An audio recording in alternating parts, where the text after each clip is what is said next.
Quê hương tôi có con kinh đào xinh xắn, nước tuôn trên đồng ruộng vắng, lúa thơm cho đủ hai mùa, dần trong làng trôi về khuya, bóng chim sáo êm êm. The 2010 film Mother Fish tells a refugee story, specifically the story of 4 Vietnamese people travelling to Australia by boat in the early 1980s.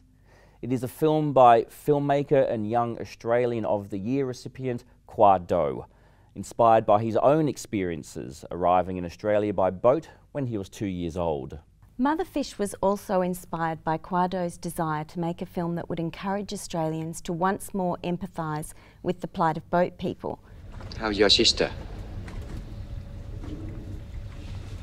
Ask her to eat. She's not hungry.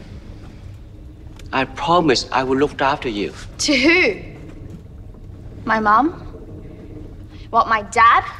One of the distinctive characteristics of Mother Fish is that rather than accurately recreating the boat trip, it creates the trip as the older woman now remembers it. So instead of being set on a boat in the ocean, it's set inside the textile factory where she works, and all the actors speak English, which is the language she's now adopted. The results are very theatrical, and the film is based on a play that Qua Do had previously written. But this is an effective stylistic device. No! No knife! I don't care what you say.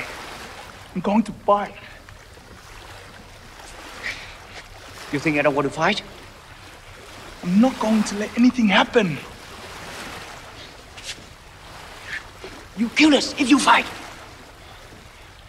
I don't care if I die. It allows the performances to dominate and our imaginations to fill in the blanks where necessary in order to convey the desperation, terror and dangers experienced by people fleeing their country by boat. Thomas, this is a really interesting film, the way the story's been told as kind of like a filmed play in a way. It takes us a little while to get into the fact that these people are just acting in a textile factory. They're not really on a boat, but the sound design's so strong, the acting's so strong that we really go there. We really feel like they're stranded in the ocean with pirates and no water and desperation. You mentioned the sound there, and I think the sound design is very important in this film to create the sense of them being out at sea. And there's something quite oppressive about this sweatshop anyway. Like, it's still a very claustrophobic, oppressive space, and that is a very powerful way to represent the boat. And it's also a really powerful way of representing the fact that these traumatic experiences are still being lived day by the people who went through them, you know, 20 odd years ago. Yeah, these experiences stay with them, of course. Yeah. And this was back in the day where Australia was much more welcoming towards refugees arriving by boat. And so Qua Do is on record, I believe, saying that a big inspiration to make this film was just to remind Australians that you know, these are not bad people. These are people who have had a really significant and positive contribution to Australian society, and they have gone through absolute hell. Mother Fish is a really interesting and ambitious film, but I think the risks it takes pays off, and it's really worth having a look at.